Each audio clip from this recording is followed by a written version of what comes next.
So today's sermon is the mark of the beast. Just before I'm gonna share today's word, this is probably one of the hardest sermons I'm really gonna preach on. It's really actually kind of came about. Um, it's something's actually happened or two happened in the world. So to kind of give you a bit of background, in the UK at the moment, or Britain, we're planning to roll out a digital ID. I just saw in the news today and yesterday, I think they're planning to roll it out in military, and also they're planning to roll it out in children, and eventually they're planning to roll it out through the whole of the country. And then I was hearing in some other countries in the world, it has obviously been rolled out. Taiwan is something's happened recently where they've rolled out a digital ID program, and I think it was about 28,000 people couldn't get access to the bank accounts because the digital ID is a thing where they're using it obviously to track your financials, your healthcare, your social media coverage. And then I was also hearing on the World Economic Forum, and obviously they're planning to roll it out through Europe. And then also I've seen something online about 2030 that is to go global. So obviously the today's obviously sermon is really obviously about the mark of the beast, and it's a thing that I think we have to prepare for. On the research I've done, obviously there is a lot of information flying around on YouTube at the moment. So a lot of it is people's opinions. So obviously you have to obviously just probably take this to the Lord and obviously ask for wisdom and guidance, as we will cover the book of parts of the book of Revelation today. But I think it's a thing of I can have a download I've been given of the mark of the beast, and I probably think when I was just about half an hour before coming on, I was just looking at some of the stuff on Revelation, so it might involve a part two, just covering of on mark of the beast. So we'll start really with what the mark of the beast is. It's a biblical concept in the book of Revelation. It refers to a mark on either a person's right hand or forehead that is required to buy or sell goods and services.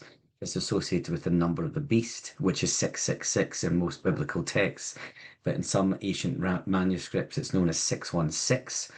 The mark of the beast is a mark of allegiance to the political power by the beast or the Antichrist, having significant power in controlling others or in society.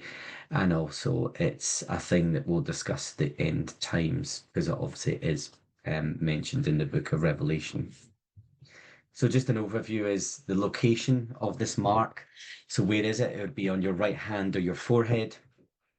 It's obviously then that kind of area of control and monitoring and tracking. Um, on the interesting point with the right hand in the forehead, again, going back to the news that's been on here, there has also been 3 million people demonstrating the digital ID in Britain at the moment. And there was something that was on the news about 2 weeks ago, was talking about the film 1984, the George Orwell, which was obviously Big Brother, Room 101. And obviously you're tracked. So, and again, particularly as we've seen with chips, you do obviously have this in cats and dogs at the moment that can be tracked and monitored. So obviously the plan is to have that into to humans. So again, it's very much kind of mind control and tracking your every move. So obviously the purpose here is obviously serving a requirement for economic activity. So you can't buy or sell. So on the purpose, and it's very interesting that there is obviously two YouTube channels that are very interesting about, basically it's about Christendom, but obviously they give obviously some case scenarios where a good example is someone can't get into an office building because they don't have their card, or in this case the mark, to get in. Or it could be they go to the bank and they can't get details out because obviously they don't have the mark. So this is the thing that you need to obviously to consider. So obviously the number of the beast is 666, and obviously again, obviously ancient manuscripts classed it as 616. So this symbolization of the mark of the beast is obviously following particularly on the political system which opposes God. So I'm doing the research, and it's very similar as probably another sermon I preached on is Noah.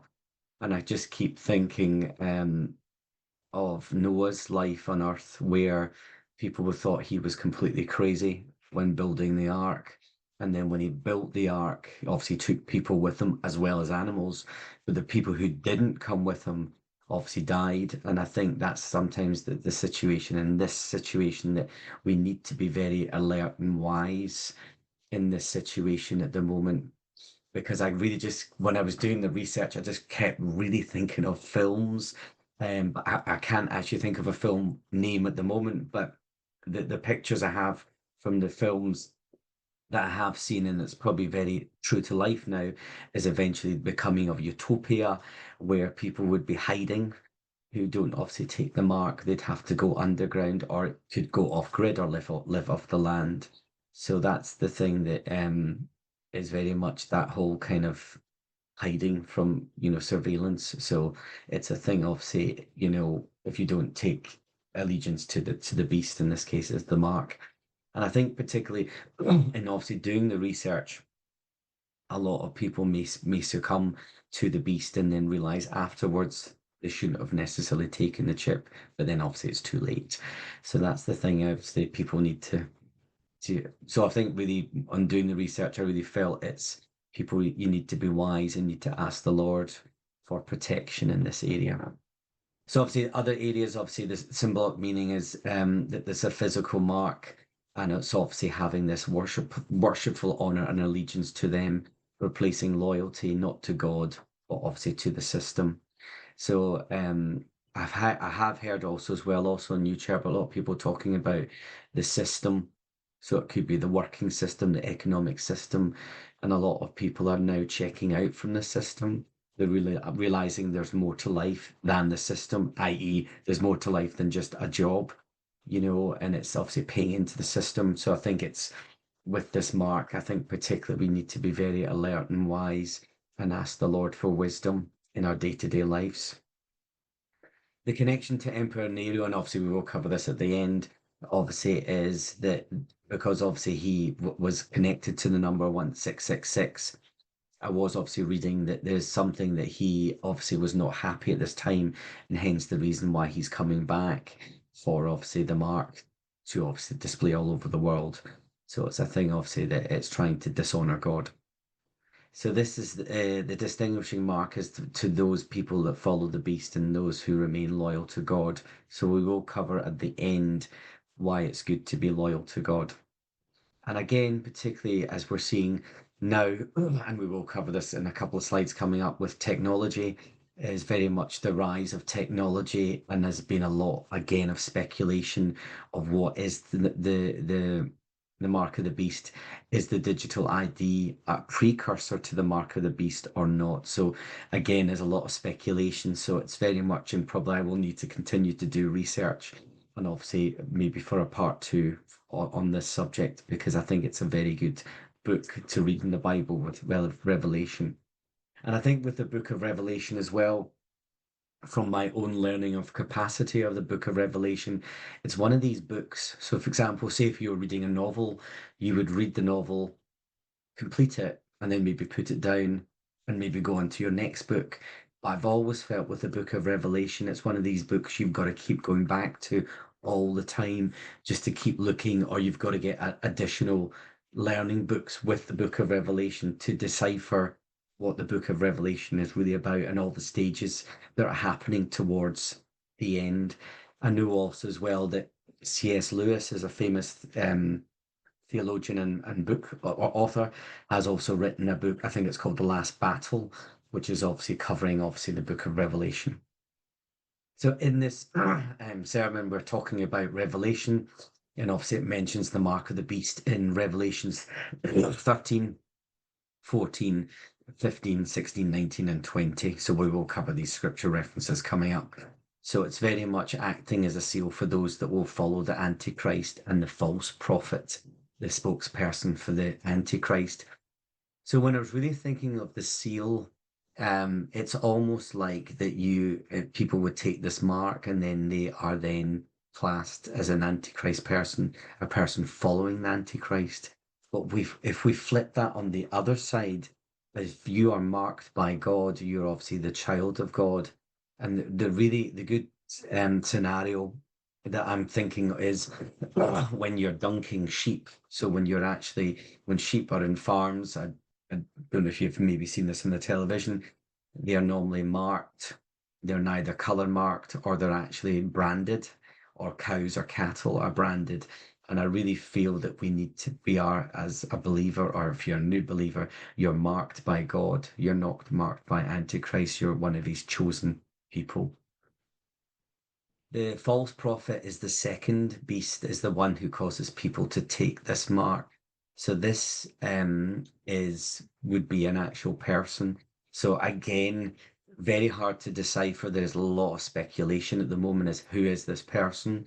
It be somebody that's going to be a worldwide leader who would a lot of people would find them very, I don't know if attractive's the right word, would have a very good personality or charisma that people would be wooed in by them, but they are obviously the person that would who are false. They're practicing a false doctrine, but people would believe that. So this is the thing in speculation on the internet that doesn't actually say who it actually is yet. But I think again we need to ask the Lord for wisdom when that comes.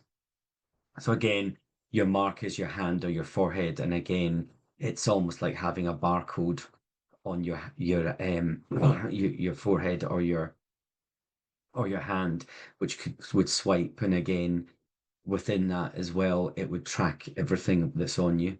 So again, it would be, for example, where you live, how much money you earn, how many bank accounts you have, what your health history is. So it's like everything is tracked. And again, also as well, what I'm hearing that they can also track, um, maybe where you're going on holiday, what location you are at a given point in time. So it's obviously not good. So it's almost like you're being watched all the time.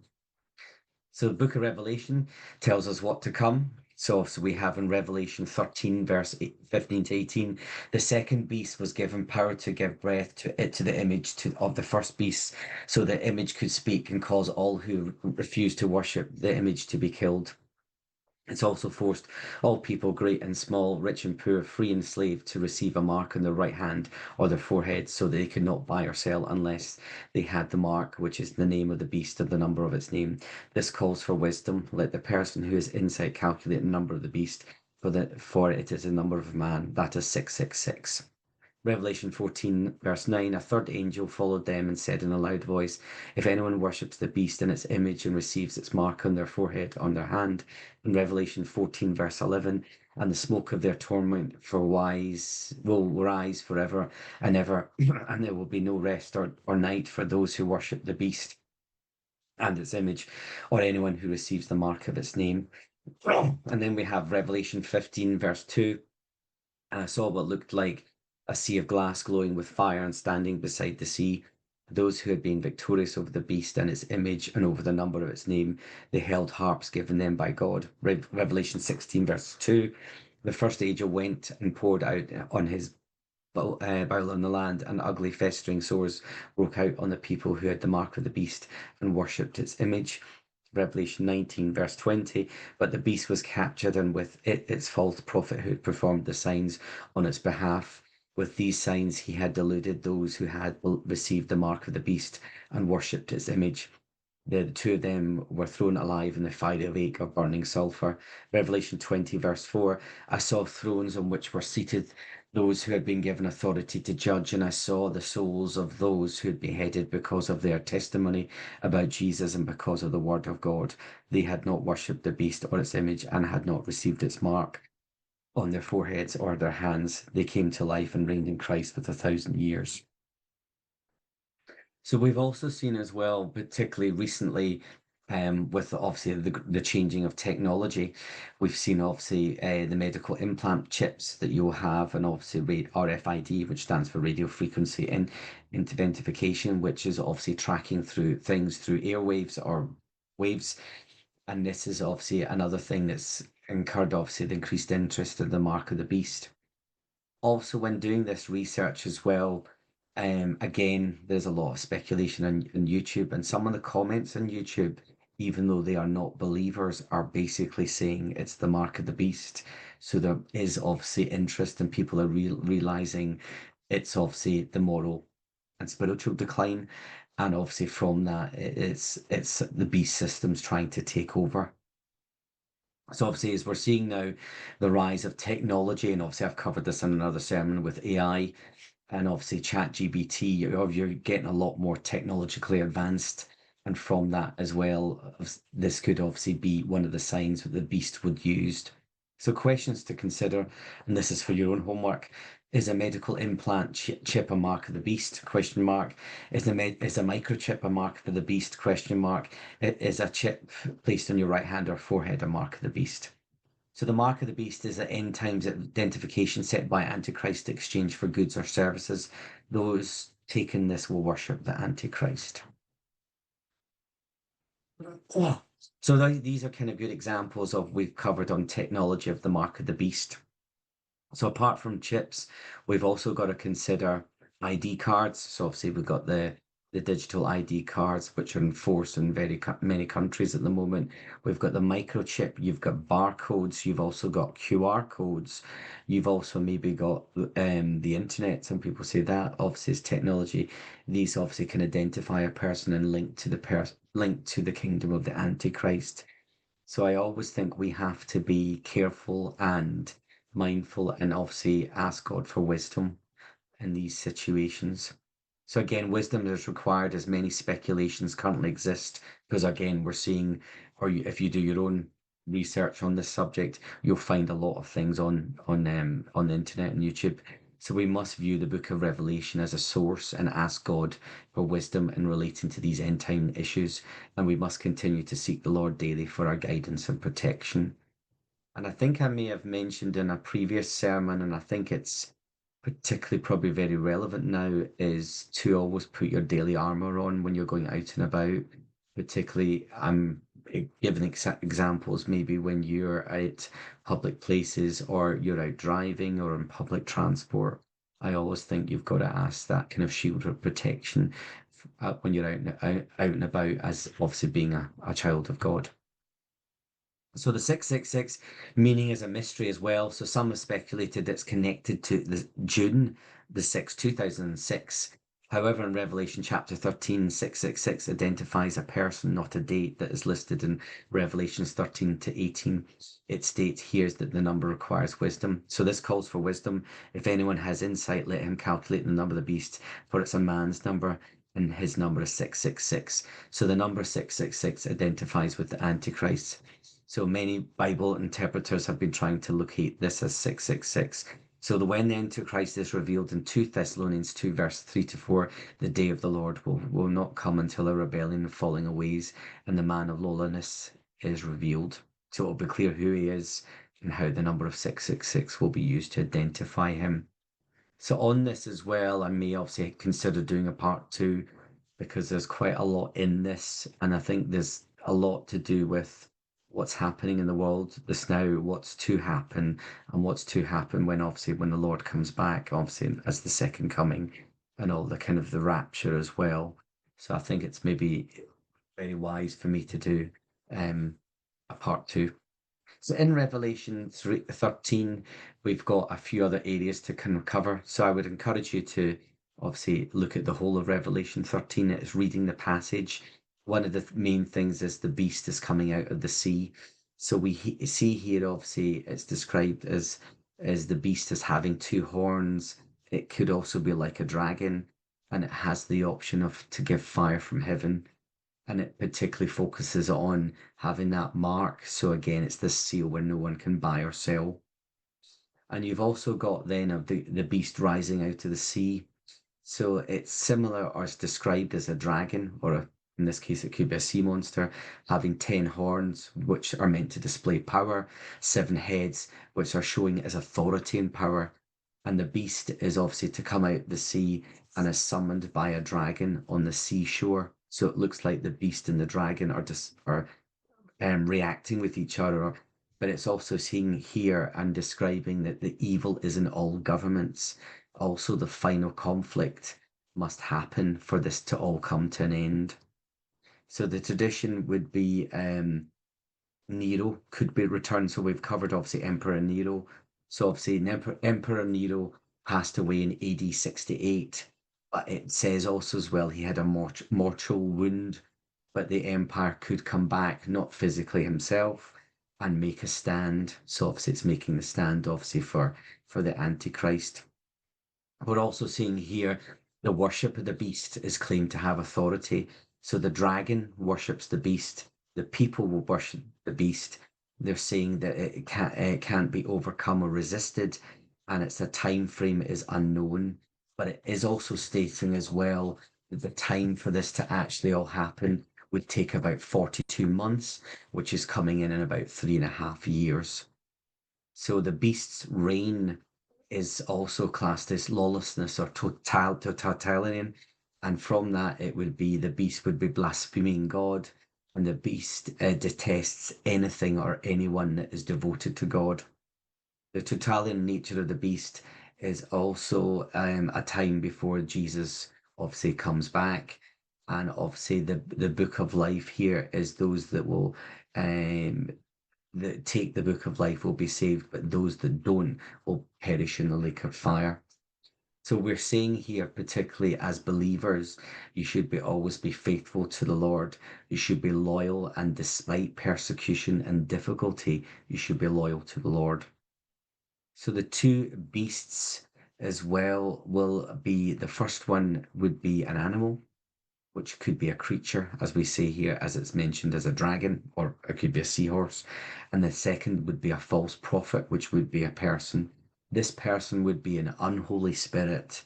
They would be a counterfeit, but would obviously fool people again with their words. So and again, if you didn't obviously take the mark of the beast, you'd be excluded from the marketplace.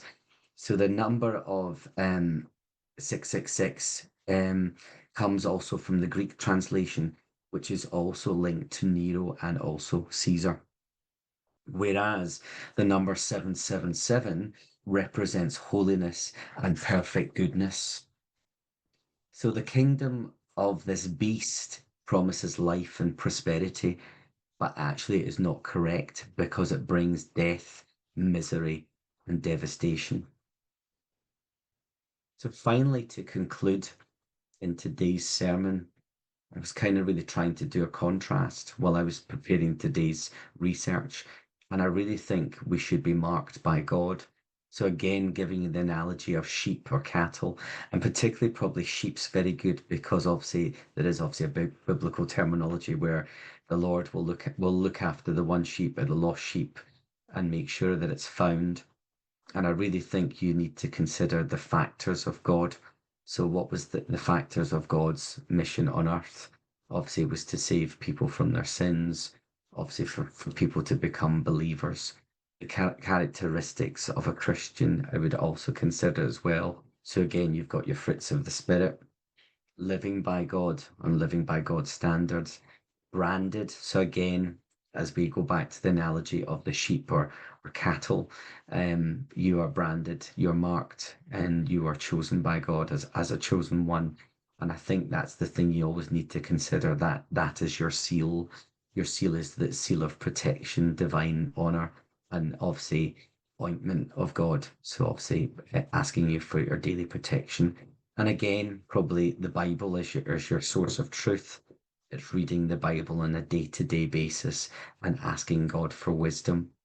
And I think particularly we need to be wise at these times, particularly with things that are going on all over the world.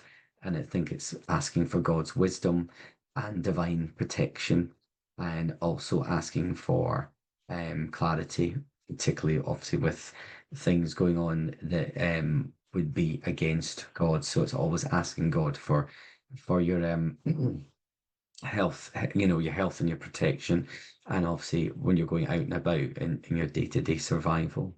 So that obviously is today's sermon, but I really felt on doing the research that I would probably suggest I may have to do a part two because it's been very interesting for me in doing this research, but I really feel I need to dive more into the whole process of, the beast coming, the dragon coming, the false prophet, what's all happening up to the end times. And obviously that I really kind of feel in one of the things that we really need to get ready for what's coming, but obviously get our lives correct with God, and get our daily lives correct with God to offer that kind of protection and survival. And that's today's sermon.